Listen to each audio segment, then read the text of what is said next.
There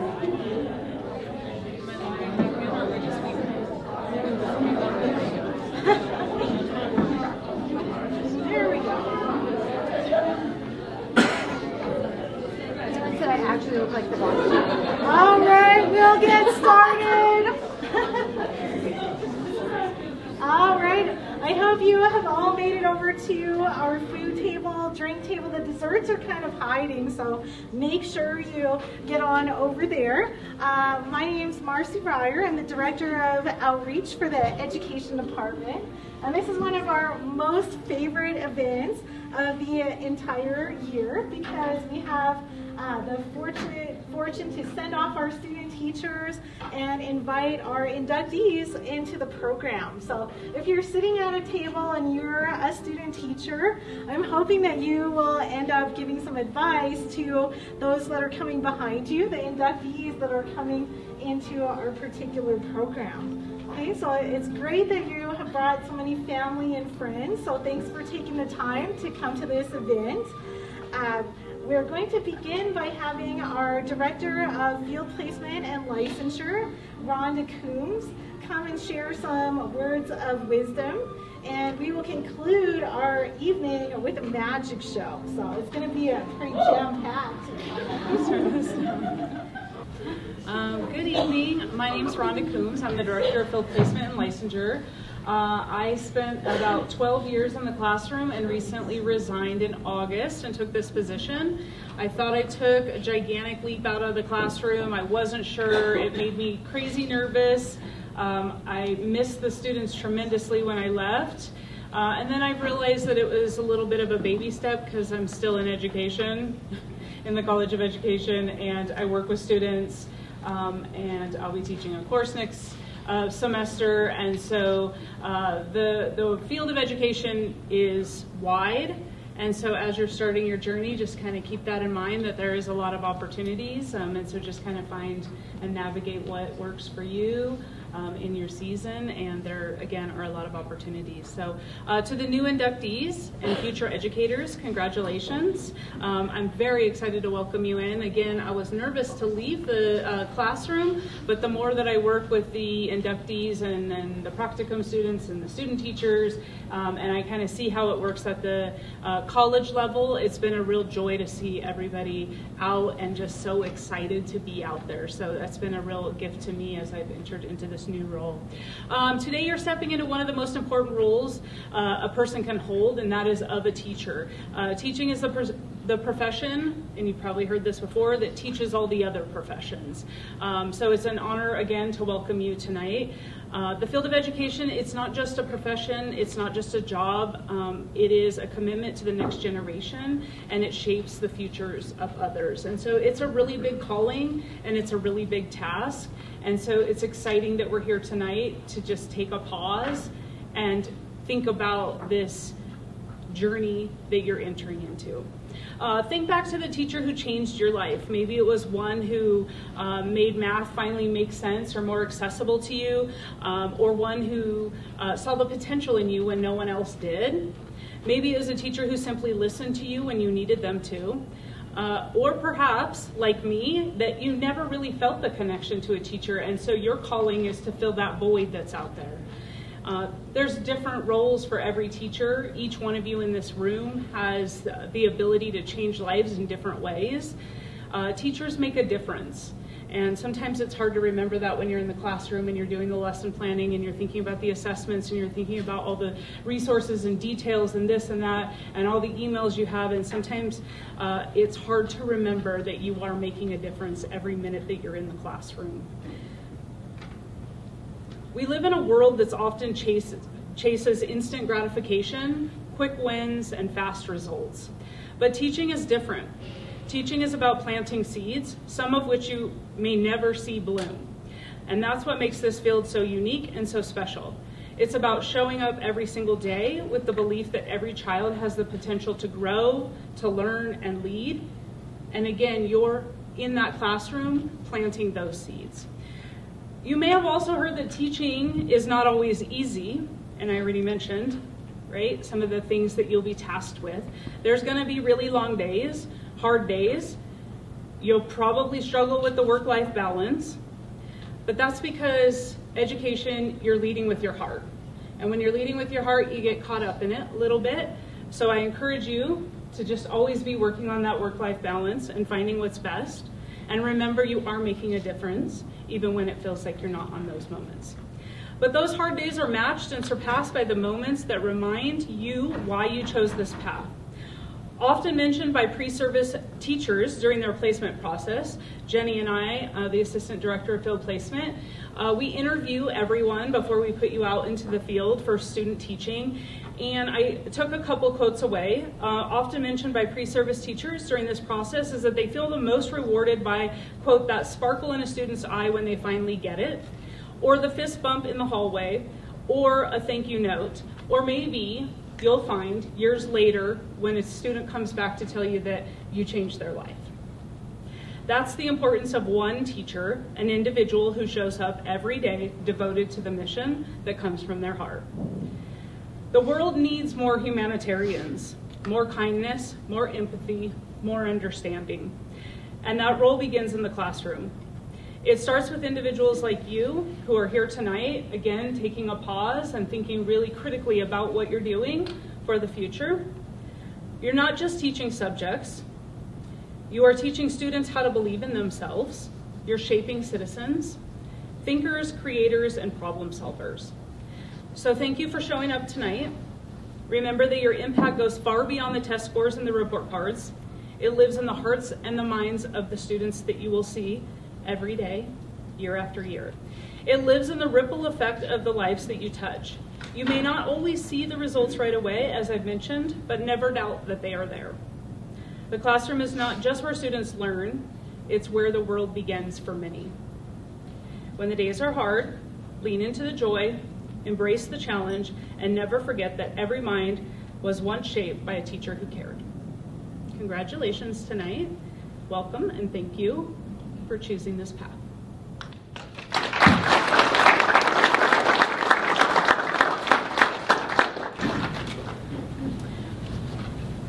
Jenny and I are going to, I don't know if award or honor you for the new inductees with your official name tag in the field. So when you're entering into schools, you're going to want to make sure you got this on. The individual at the front desk is going to want to make sure that you have this on so that you're a verified person coming from Montana State University. So Tommy Albrecht, inductee.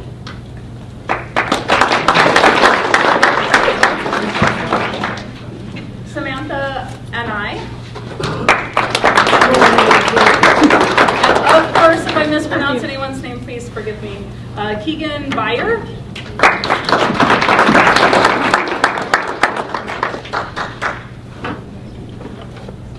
Gwyneth Collins.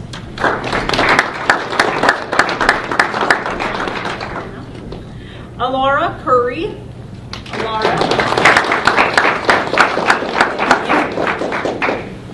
Ashley Dolman.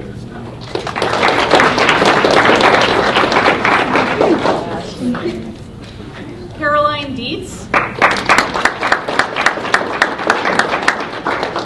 Daisy Fuzizi.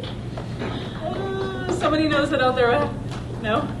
I probably mispronounced her last name. I apologize. Sierra Hebert.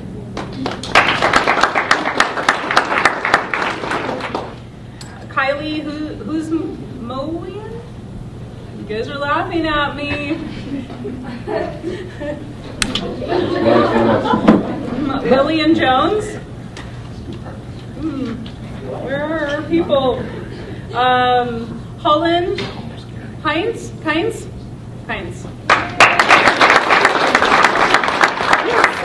You're here. Alexis Levengood.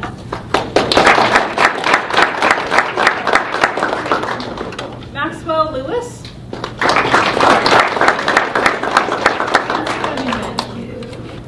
Chloe Madsen.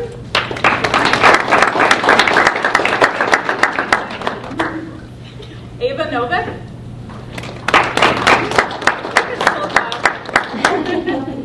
Caitlin Pavlik.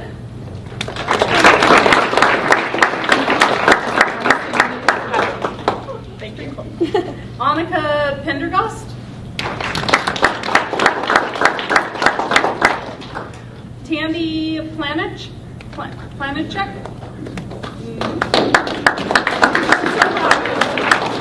These are all individuals going out into the field or being inducted so that they can go out into the field. Catherine Ritchie. Cambria Sikrai.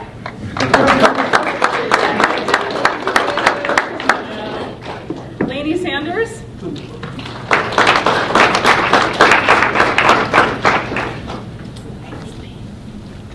Sydney Sandifer. James Scott.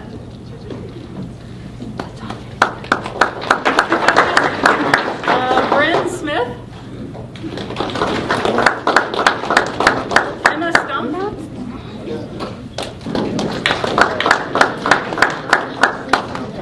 Cameron Vishiga.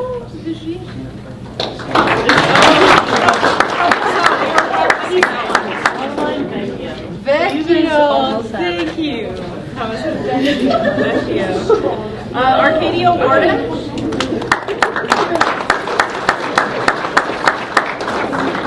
Hi, thanks, Arcadia. Abigail Warner.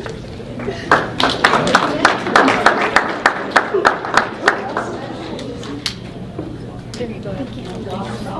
Caitlin Watman. And Ricky Wanacott. Ricky? Is there anyone who is here as an inductee that his name was not called? It's an inductee, but you're a teacher candidate? Okay. So inductee, just coming into the program. Okay. Oh, we do have name.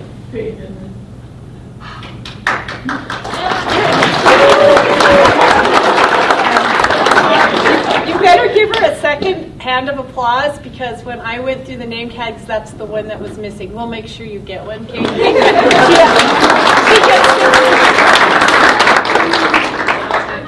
For the inductees, those of you that just received your official name tag, if you could just move over to the whiteboard, Go Cats Go, for a picture, that'd be really awesome. 1, 2, 3, go! Go Cats Go! Good job. All right, perfect. We'd also like to spend a moment to introduce our teacher candidates, so our student teachers who are going out into the field for their 14-week placement. We have These are journals. You can always have your students sign them on the last day if you can't find anything use for them. Katie Brown.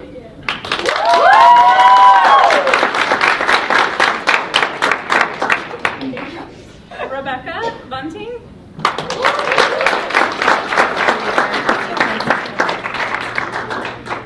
Josh Foster.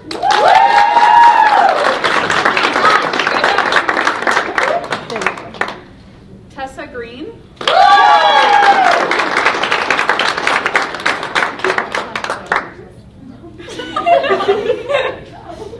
Kylie Halpin.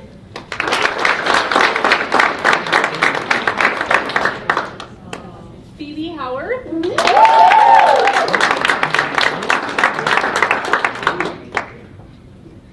Cooper Howell.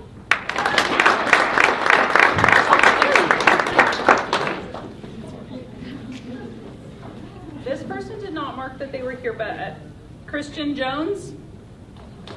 Okay. Evelyn Knopf.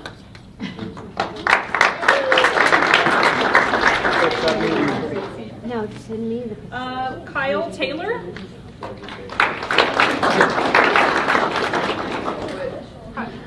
Oh, sorry. Yeah, Kylie. Sorry. Kyle? Taylor, Kyle Rainey. Yes.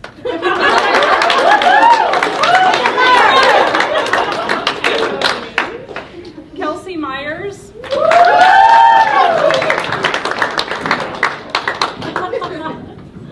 Kendall Pyron.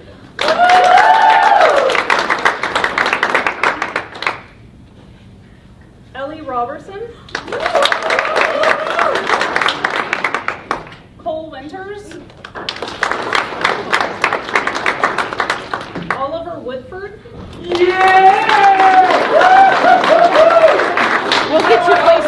Thank you. Morgan Flamen. There you go, Morgan. Thank you. Is there anyone here tonight? Student teacher? Yes, Alyssa Shane. Anyone else? Student teacher candidate? Well, Let's hear your names. Who are you? Alex Lawson.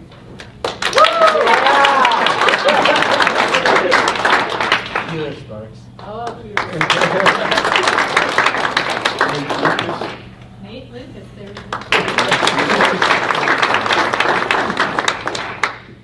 that it? And then for all the student teachers, if you could go over to the whiteboard so that we can get a picture.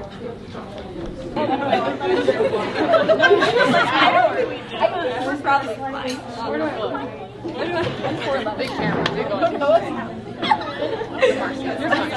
Alrighty, guys, let's do Go Cats Go on the count of 3. 1, 2, 3. Go Cats Go! Woo! Good job. All right, we will move on to the next portion of our evening.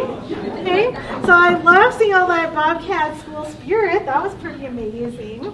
Okay, I'm hoping that some of you reflected on Rhonda's words of wisdom.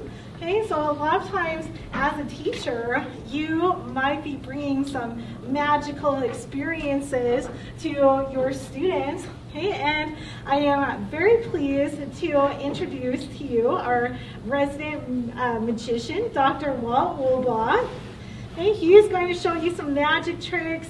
Walt has been teaching for 5 decades. He has had tons of student teachers, tons of practicum students. He's been a plumber. He has done roofing. Okay, but the thing that he is the most passionate about is teaching. So I was one of Walt's graduate students, and he's had thousands and thousands of students. And he is a living demonstration that your fire for teaching can grow immensely over time. So I'm going to turn it over to my friend and colleague, Dr. Walt Woolbaugh. Thank you. I almost feel Adam should have brought my walker. My kids bet on it. Every morning I go in. Tomorrow morning my middle school kids will bet on it. You know, is he going to have a walker, a wheelchair, or something? That we have to go. Thank you, Marcy. Very kind and generous, and you've got folks have a wonderful professor that's giving you top-notch experiences. I wanted to say a few words before we do a little abracadabra. And I thought about, in my career, it's still going on to this day, tomorrow, I thought, what really important things did I have happen? And it came down to habits. My good habits really helped me out, and my bad habits didn't quite do that. So let me share a couple ideas or stories. 50 years has a penalty to it. At any rate, I have a little robot that goes around with me. I tell it what I'm thinking. I tell it what I see. I tell my little robot all my hopes and fears. It listens and remembers everything it hears. At first, my little robot followed my command, but after years of training, he's gotten out of hand. It doesn't care what's right or wrong or what is false or true. No matter what I try now, he tells me what to do. Most of us have robots. They're called habits. We try to hope to develop the good habits and keep the other ones down. A big thing with habits is repetition. I'm reminded of the story, Duffy Doherty, who coached for Michigan State, relays it many times over the internet. He relays that one time, one very, very close game, they were down to the field goal, right? The last bell, the last buzzer, the last thing. And he sent his kicker in, and the kicker lined up and ran and kicked it right through the goalpost, just perfect. But then he did something kind of different. He walked over and talked to the ref. And they thought, what's going on here? So when he came off, they asked him, what'd you go to the ref for? He said, well, I forgot my contacts, and I can't see the goalpost. So I wasn't sure that it would ever go through. It did, obviously. Upon further probing and inquiry, he said, why wouldn't it go through? I've done that 10,000 times. And to me, that's a real motivator for good habits. It happens. Success and happiness often depends on our habits. We worry on the health part of it. A doctor was counseling his patient about a problem with weight. I don't know what the problem is, doctor. I just can't seem to get rid of this flab. Maybe I have an overactive thyroid. To which the doctor replied, listen, I've run tests and your thyroid is fine. If anything is overactive, it's your fork. Good point.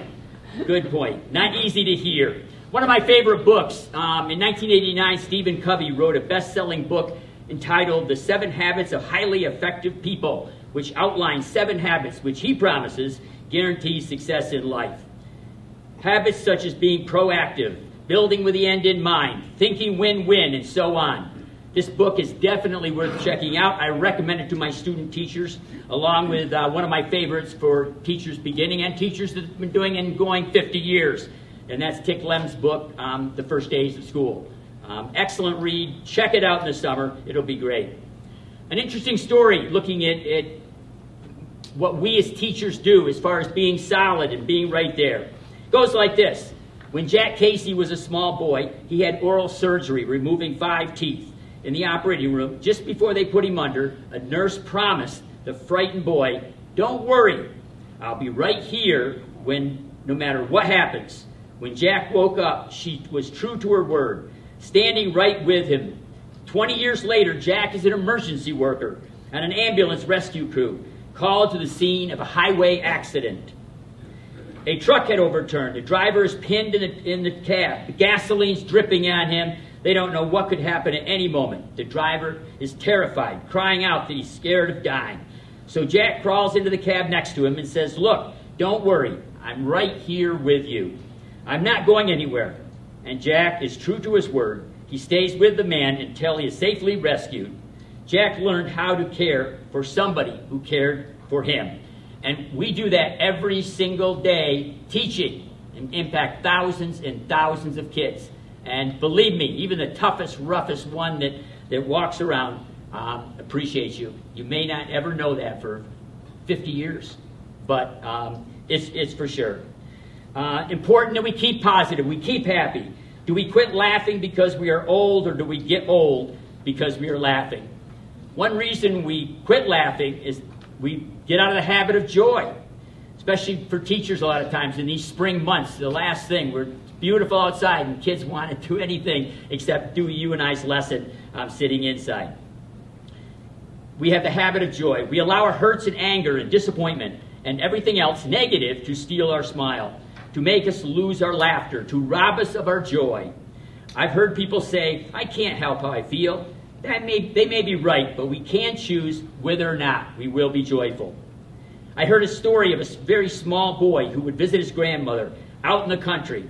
She didn't have a lot of fancy toys for him to play with, but she did let him run around a lot outside. During one of his romps, he found an old dead limb that had fallen out of a tree. It was long, with a broken branch, about halfway broken. The stick became his rabbit rifle, and he became a rabbit hunter, tracing through the yard and firing his gun at whatever moved, having the time of his life. How do you find joy in a dead branch? Kids can do it. If you've ever been with a group of kids that start laughing out loud for no reason at all, just because they enjoy laughing, the more they laugh, the more they want to laugh. They don't know why, they just know it's successful. Another interesting story, true story, finding. Arthur Max Landuso tells the story of Robert Reed. He can't bathe himself, he can't feed himself, he can't brush his teeth, comb his hair, or put on his clothes. Strips of Velcro hold his shirts together. His speech drags on like a worn-out audio cassette. Robert Reed has cerebral palsy, a condition which keeps him from driving a car, riding a bike, or even going for a walk. But it didn't keep him from graduating from high school or getting a degree in Latin from Albany Christian University. Cerebral palsy didn't keep him from teaching at St. Louis College. Robert's condition didn't even prevent him from moving to Lisbon, Portugal in 1972, renting a hotel room and studying Portuguese. He was a success. Every day we face kids and teach our lessons and care about the kids and build the relationships that are so critical, this is what you're doing. The final habit you might consider is the golden rule. Do unto others as you would have them do unto you. Or you've heard the old saying, walk a mile in my shoes, see what I see, hear what I hear, feel what I feel, then maybe you'll understand why I do what I do. Please take that as you work with kids. Once you, or as comedian Steve Martin used to say, before you criticize a man, walk a mile in his shoes, and then if you do criticize him, you'll be a mile away and have his shoes. Good word. But thinking of other people, putting yourself in their place will always give you a different outlook. And that, in turn, is transferred to your students. I have a little robot that goes around with me. I tell it what I'm thinking. I tell it what I see. I tell my little robot all my hopes and fears. It listens and remembers everything it hears. At first, my little robot followed my command. But after years of training, it's gotten out of hand. It doesn't care what's right or wrong or what is false or true. No matter what I try now, it tells me what to do. I'd like to try a little experiment, but I'm going to need the help of the gentlemen. I'm going to need all the gentlemen to reach in their back pocket and take out their wallet. Open it up.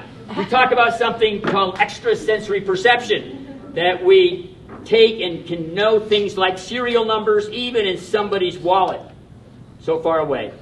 Take a look. Oh, look inside. Look in the bill portion, gentlemen. Look in the bill portion. I'd like to borrow the highest denomination bill we have in this room. Are we going to get into change? Hope not. Maybe have a $100 bill we might use for a little ESP, would you? Yeah, what? What is it? $5? €5. Oh, yikes, they better not get Mel, they're in trouble. Oh, you do. Wow. Nobody ever has one when you're doing teachers. Come on. I've never seen one. Let me just take a look. 50 years doing it. Would you mind? Sure. Would you mind if you wouldn't? I don't want to touch that because they'll think I did something. Walt, your name is? Chad. Chad? Chad. Chatter. Chad. C-H-A-D. Chad. Got it, Chad. Got it, Chad. Wow. That's great. Okay. You're a good man to help me out there. Here's what I need you to do. If you would, you can use my back as a table or whatever. But you write your name or initials even. You can write your initials on that. If you would, I won't pay too much attention. I'm getting some envelopes out of my pocket here. You do it? Yep. You didn't write kick me, did you? Had somebody do that once. Awful thing. Let me take the marker back if I can. And take that. That's how I got it. Put it back inside here. Would you spread it out? I haven't touched it yet. Would you spread it out and show people where you initialed it on it?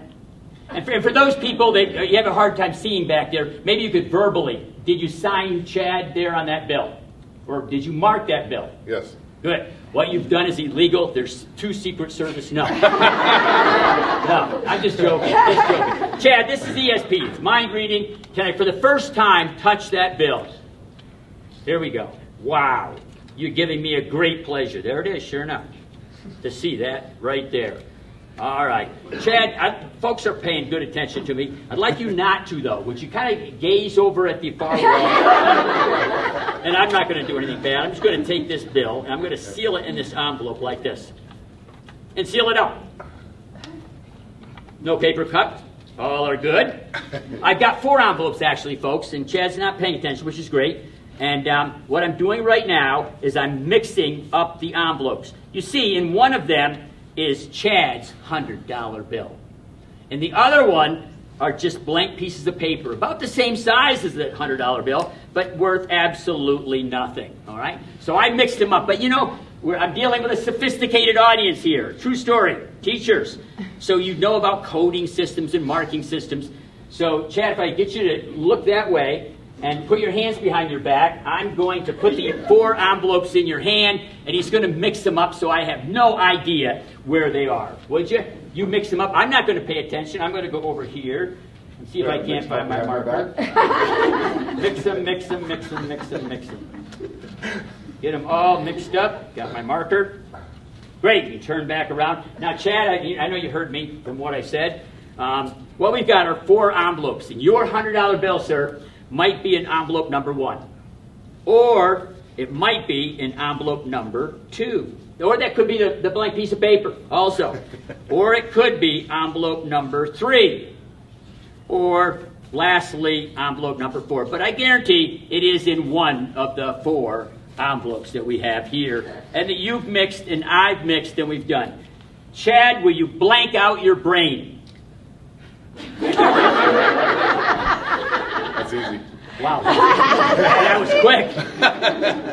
Would you name a number between 1 and 4, but name the number, Chad, just off the spur, that has your $100 bill? Which number do you want? 3. Okay, I love you. He was so assertive. That's it. 3. 3, I said. Okay, that's great. That's super. Can we take it, tuck it in your pocket? Up there? Super. Okay. Now, usually what I did is open them up. We have 3 blank pieces of paper and this $100 bill in over there. And we get a mild applause. I mean, I thought, wow, this is so cool. 75% chance, and wow, but nobody liked it. But I think I got a way that I'll help inspire things a little bit. But I got to ask you, number 1, and at any time, Chad, you want to trade with me, you can do that. Number 1, you want to stay with 3? Yeah. Okay, good man. Good man.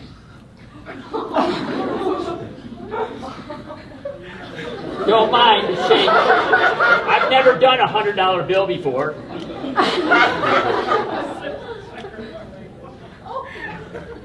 Yeah, good. Good, yeah, good. Okay, how about envelope number 2? No. You can trade any, I love that. And I'll tell you why, it always works. When you get somebody up who knows what they're doing, assertive, and do it, it is. He said no to number 2. So, likewise, do you see any green in that flame, Chad? I'm not looking. You're not looking. Look how big you are, how little I am, and I've never done this with a $100 bill. Scary. We're down to 1. Sacred. 1. Could be the 1. We're going to let Chad decide. He's done a great job. I'll stay with whatever he wants to do. What do you think? Keeping it. Nice, man. Good job.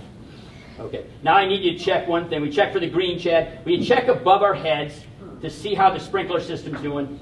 It's getting hot in here anyway. Yeah, I know what you mean. Folks, let's recount what happened. I borrowed a bill. We took the bill. He signed it. I put it in envelopes. I mixed it up. He mixed it up. And we began an elimination process. And he knew what he wanted. He did it. So, and that should impress you a little bit when you see the $100 bill that he came up with. All that. Nope, not in there. It's in there. Would you take it out, Chad? I don't want to touch it. Don't rip it in half, please. And rip the $100 bill in half. But on the end of it, open it up if you would. Kind of thing. And, yeah, that's it. Perfect. Take out your $100 bill. Get it so the signature is visible. Spread it out like this. Spread it out like this so they can see all around and what's going on. And that thing's Oh, no. Oh, no. Oh, no. He picked the wrong one. Does anybody have a $100 bill? No. All right. We got to do something here. Let me do this. Take your envelope, get that, just get a little bit here. There we go. In here. And then in like this. Everything's going to be okay, Chad. In like this. Keep that. I talked about habits and being positive. Keep that positive thinking going. Yeah. All right. Yeah. Here's what we got to do. I can't do any. Let's see. Can't do anything tonight. Tomorrow, go to your bank. Say you were to a fantastic induction ceremony. You honored some very, very talented people. It is great. And when they had a magic guy do something, who probably did more teaching than magic, and he borrowed my bill, and I, Chad, accidentally picked the wrong one.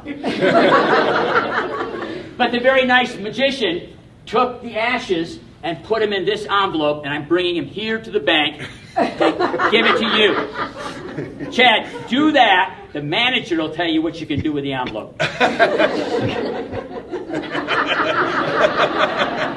Nasty thing. No, a apologize for that. We got to carry insurance, obviously, when you're dealing with that thing. And I got a policy here, Chad. I want to show you a little bit. Keep it in a nice leather case. But there's no seams or things or anything like that on the top. But there is a zipper that runs down the whole length. We'll unzip the zipper, and it looks like an envelope. Yeah, it's in there. So, let's take the envelope. Oh, super. And it's even labeled, Chad, for us. It says on it, fire insurance. It's set. And it's all sealed up. There's not breaks or things. In fact, on the back, there's 3 seals. That's You see why I'm a teacher? Got to put promos on. And let me see what we got in here. Don't want to rip anything into about a policy and give that back to you, sir. Would you open that up and see what we got? How am I covered on this deal? Ooh, it's green. Yeah, $100 bill. Give a big round of applause. Yeah, you were great.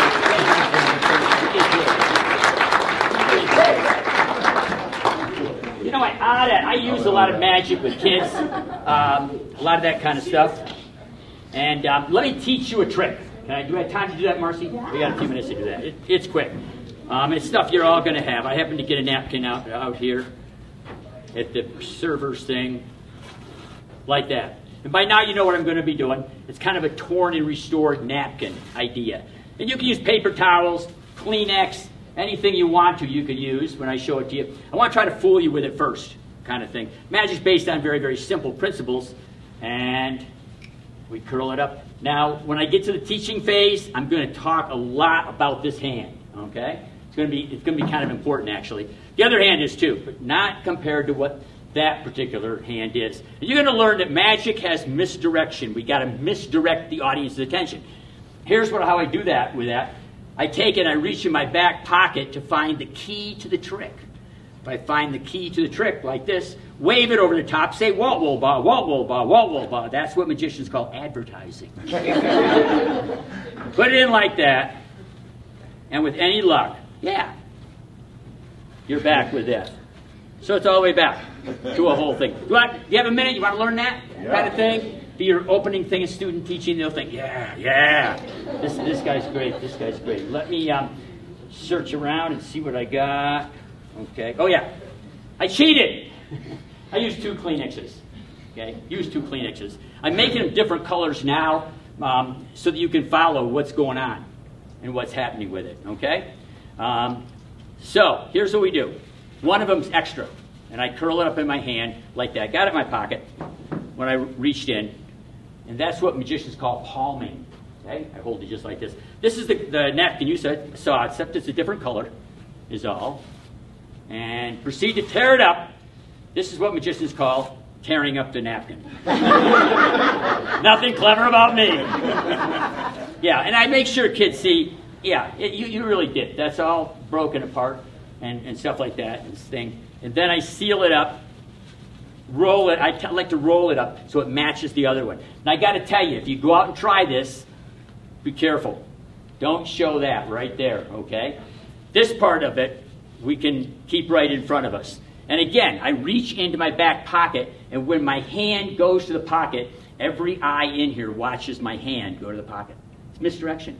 You're familiar. And I can switch it. Now, I hope you didn't catch me. You might. I'm going to show you. I'm going to expose it. I did it secret like it. I'd make one go down and one go up. Just like that. Okay? And then I can reach in and get that old key out of there and say the key to the trick. Do a shameless joke about Walt Woolbaugh, Walt Woolbaugh, Walt Woolbaugh. And we open this up. And, of course, we got a Kleenex. Your students will go, wow, you are great. And get that. Now, the torn, get rid of them any way you want to. I do one more Walt Woolbaugh, and if I have any kind of luck, yeah. That's also all the way back. But that's a whole other story. I'll tell you later. Hey, you're a great group. Thank you, thank you, thank you.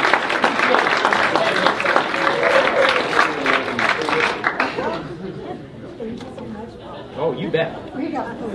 My All pleasure. right, Walt, as a token of our appreciation, we have Oh. a little bobcat hat for you. Thank you. There we go. Thank you. Well, great job. I've seen this trick like a million times. I still don't have it figured out. So. Well, thank you so much for coming tonight. If you want to join your friends and go take some photos at the photo booth, by all means, I'll be over there. I can move through everybody's phones. Do another round of food. We have lots of desserts. Meatballs are left. Take whatever you want. And if you want some time just to visit with your peers and have a moment of calm socialization, because teachers are busy, you're welcome to stay and do that as well. So thank you so much for coming. On behalf of the department, we're very proud of you.